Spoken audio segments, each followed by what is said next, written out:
Nos próximos capítulos da novela Essa Vida é Minha, tudo começa logo depois que a Efsun, agora, no momento que ela chega, ela decide então ligar para Suntan, e ao ligar para Suntan, quando ela atende, a Suntan está muito triste, mas a Efsun continua ali feito um raio de pilha, falando sem parar, dizendo que já chegou em Milão, está conseguindo ali conhecer todas as tendências da moda, e a Suntan friamente diz a ela que tudo bem. A Efsun já começa a ficar meio desconfiada, e a Suntan diz que se alegra muito por ela. A Efsun, muito confusa, diz para que ela lhe responda algo porque ela está começando a ler, é como se fosse perder a sua voz. A Efsun fica muito confusa e continua insistindo, perguntando a ela se está tudo bem, o que foi que aconteceu, e a Suntan responde a ela que não precisa se preocupar, que está tudo bem, e pergunta o porquê que ela fica dizendo isso. A Efsun continua dizendo que não pode acreditar no que ela está dizendo porque a voz dela está muito estranha, está parecendo ali que alguma coisa de ruim aconteceu, e pede que por favor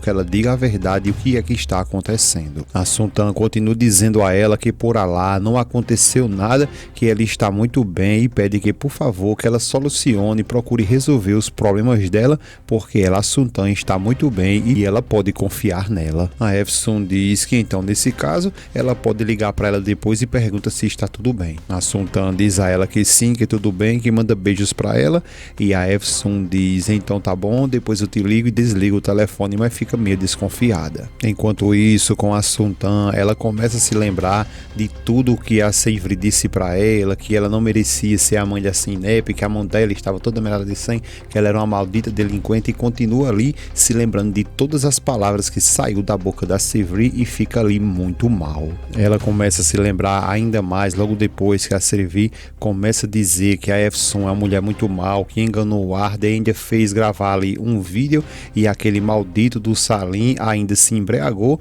e acabou confessando tudo para ela. Só que o negócio é que a Suntan, ela não vai deixar barato isso aí não, e com certeza nesse momento ela vai atrás do Salim. Salim, por sua vez, está tentando trabalhar de todas as formas sem conseguir, depois fica chamando pelo nome da Sevri, dizendo que por favor espera muito que ela não conte a ninguém tudo o que eles conversaram, porque se ela falar, com certeza todos eles estarão arruinados. Só que quando ele olha um pouco de lado, ele vê que a Suntan vem chegando com cara de poucos amigos ali, doida para voar no pescoço dele, e ele começa a ficar tapeando ali, chamando ela de Suntan, perguntando se está tudo bem, diz para que ela seja muito bem-vinda, olha para ela toda melada ali e pergunta o que foi que aconteceu com ela. Ela fica calada de início, não fala nada, ele fica com medo da gota serena ali, e depois de um tempinho ela diz que daqui a pouco a gente vai descobrir o que de fato aconteceu. Depois ela percebe que tem um carro ali de lado, vai se aproximando, dá até uma tapa no carro e olha para o Salim dizendo que automóvel muito bonito, né? O Salim, como eu disse a vocês, com muito medo ali, ele diz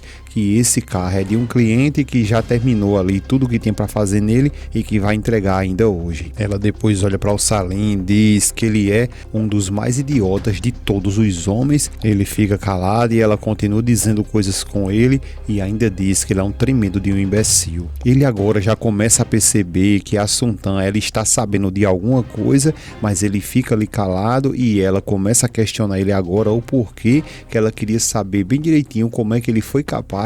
de confessar, dizer tudo o que aconteceu lá a Sevri, e diz que ele traiu todos eles e que ele é um tremendo de um covarde. A Suntan, ela continua dizendo que ele lhe escute muito bem, porque ele sabe muito bem o que ela é capaz de fazer com ele. Ela dá uma olhadinha para ele, depois olha ali embaixo, vê uma barra de ferro, pega, e ele começa a querer as cagar ali, mas ela continua olhando para ele, dizendo um monte de coisa, falando para que ele diga agora mesmo se ela não avisou para ele o que ela era capaz de fazer com ele, segurando aquela barra de ferro, enquanto ele olha para ela e diz a ela o que é que ela vai fazer, o que é que ela pensa que vai fazer, e se ela por acaso está ficando louca. Ela diz que sim, que sempre ela esteve louca, e que agora ele que provocou ela, pega aquela barra de ferro e começa a sapecar no carro. Ele pede a ela que por favor, que ela não faça isso, que antes eles parem para conversar, suplica para ela para que eles conversem antes que ela faça qualquer coisa, só que ela não quer nem saber, ela tá revoltada, passa pro outro lado do carro e começa a sabugar o carro todinho ali com aquela barra de ferro. Ela continua ali com a cara fechada pro lado dele, perguntando o que é que ele quer conversar com ela,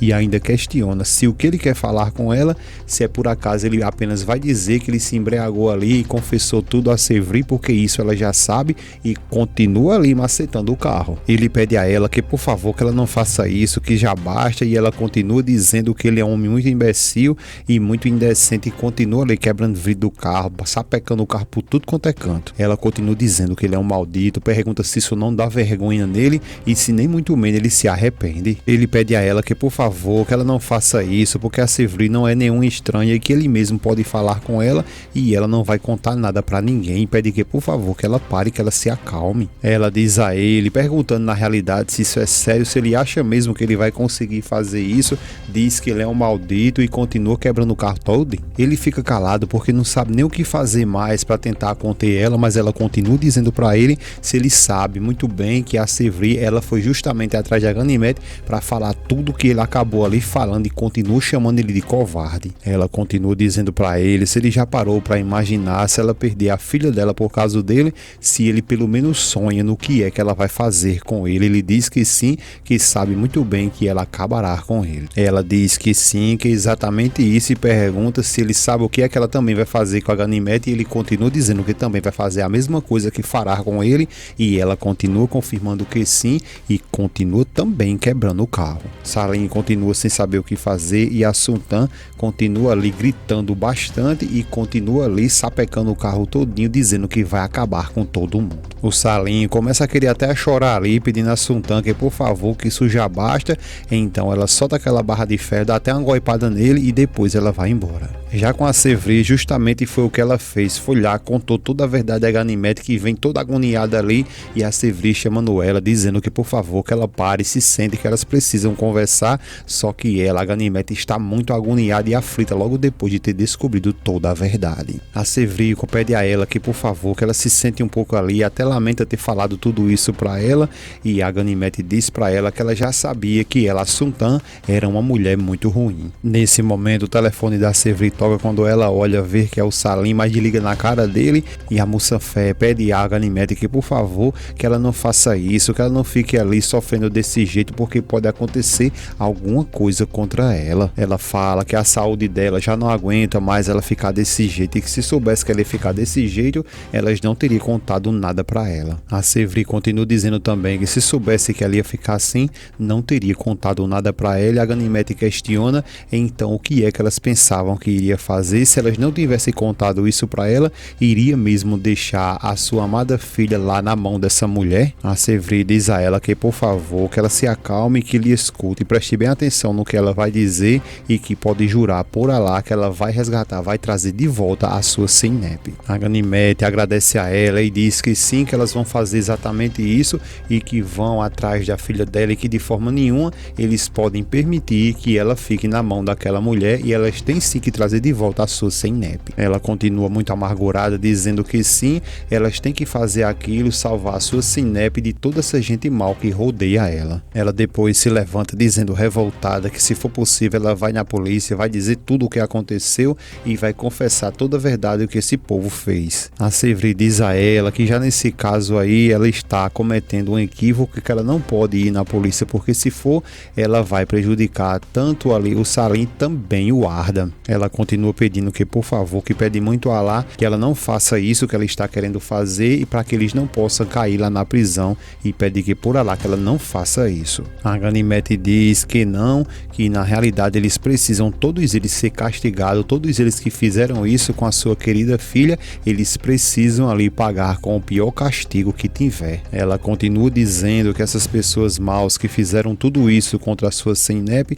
precisam pagar, e elas têm que urgentemente resgatar a sua filha. Já com o Arda, nesse momento, quando ele chega lá na loja, ele começa a andar e começa a se lembrar também da sua Efsun, e também do momento que ele pediu ela em casamento, e ela perguntou até a ele se de fato ele estava ali apaixonado por ela, e ele disse a ela que sim, que acreditava que estava apaixonado por ela, e depois ele fica muito arrasado, sentado, ele começa a jogar as coisas e rasgar tudo que envolve ali a Zeynep, gritando com ela. Só que enquanto ele está fazendo tudo isso, é nesse momento que a Zeynep chega, ela fica calada olhando para ele, e ele começa a revoltar, dizer um monte de coisa com ela, perguntando se ela vê ali presenciar com seus próprios olhos a obra dela, e pergunta se ela está feliz porque ele se separou da sua amada lá, a Efsun, e pergunta pergunta novamente se ela está feliz logo depois de tudo isso. Ela fica calada e ele continua gritando com ela, mandando ela responder a pergunta dele. Só que o negócio da Cinep é que ela não fala nada e apenas tenta sair, mas ele segura no braço dela fortemente